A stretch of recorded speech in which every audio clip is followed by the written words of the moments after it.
Online launching നടത്തി. OV വിജയന്റെ നോവലിനെ ആസ്പദമാക്കി ദീപൻ ശിവരാമൻ തയ്യാറാക്കിയ ഖസാക്കിന്റെ ഇതിഹാസം നാടകത്തിന്റെ ഓൺലൈൻ പാസുകളുടെ ലോഞ്ചിങ് ആണ് നടത്തിയത്. ഡിസംബർ 27 മുതൽ 30 വരെ കരുനാഗപ്പള്ളിയിലാണ് നാടകം അവതരിപ്പിക്കുന്നത്. OV വിജയന്റെ നോവലിനെ അടിസ്ഥാനമാക്കി നാടക പ്രവർത്തകൻ ദീപൻ ശിവരാമൻ തയ്യാറാക്കിയ ഖസാക്കിന്റെ ഇതിഹാസം എന്ന നാടകം ഡിസംബർ 27 മുതൽ 30 വരെ കരുനാഗപ്പള്ളിയിൽ അവതരിപ്പിക്കും.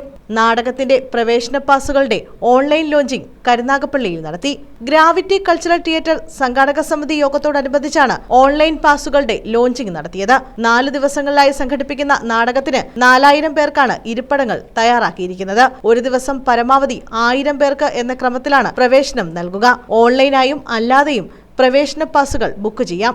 നാടക സംഘാടനത്തിന്റെ ഭാഗമായി ബഹുസ്വരതയുടെ സാംസ്കാരികോത്സവം എന്ന പേരിൽ വിവിധ പരിപാടികളും സംഘടിപ്പിക്കും. ഗ്രാവിറ്റി പ്രസിഡന്റ് B കൃഷ്ണകുമാർ അധ്യക്ഷത വഹിച്ചു. ഇതിന്റെ എല്ലാ കണക്കുകൂട്ടലുകളും വെച്ചിട്ടാണ് നമ്മൾ ഈ ബജറ്റ് ഉണ്ടാക്കിയിരിക്കുന്നത്. അതുകൊണ്ട് നമുക്ക് ഇതിനകത്ത് ഇനി വലിയ ഒരു വെള്ളം ചേർത്തുകൊണ്ട് ഇതിനകത്ത് നമുക്ക് ഇറങ്ങാൻ കഴിയില്ല. കാരണം ഇതിന്റെ ചെലവ് അത്ര ഭീമമായ ചെലവാണ്. തെക്കൻ കേരളത്തിൽ തിരുവനന്തപുരത്ത് മാത്രമേ ഈ നാടകം കളിച്ചിട്ടുള്ളൂ. എല്ലാവരും പിൻവാങ്ങുന്നത്, നമ്മളെക്കാൾ ശേഷിയുള്ള ഒട്ടേറെ സംഘടനകളുണ്ട്, പിൻവാങ്ങുന്നത് ഇതിന്റെ ചെലവ് കൊടുത്തിട്ട് തന്നെയാണ് പിൻവാങ്ങുന്നത്. സെക്രട്ടറി V വിമൽ റോയ് പരിപാടികൾ വിശദീകരിച്ചു. അൻവർ അലി മാഷിനെ നമ്മൾ മറ്റൊരു പരിപാടിയിൽ പങ്കെടുക്കാൻ വേണ്ടി ക്ഷണിക്കുന്ന സമയത്ത് അദ്ദേഹം പറഞ്ഞത് ഗ്രാവിറ്റിയെ പറ്റി ഞാൻ കേട്ടു എന്നാണ്. കാരണം സാഹിത്യകാരന്മാർ കുറച്ചുപേർ മാത്രമുള്ള ഒരു വാട്സപ്പ് ഗ്രൂപ്പിൽ സൊൽപിയരുടെ മാഷ് വൈകാരികമായി ഒരു പോസ്റ്റ് എഴുതിയുണ്ടായി എന്നാണ് പറയുന്നത്. ആ പോസ്റ്റ് തുടങ്ങുന്നത് എങ്ങനെയാണ്?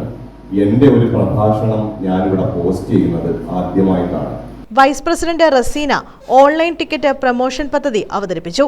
പരിപാടികളുടെ വിജയത്തിനായി വിവിധ സബ് കമ്മിറ്റികളും രൂപീകരിച്ചു. കമ്മിറ്റികളുടെ നിർദ്ദേശം A സജീവ് അവതരിപ്പിച്ചു. News bureau, Karunagappally.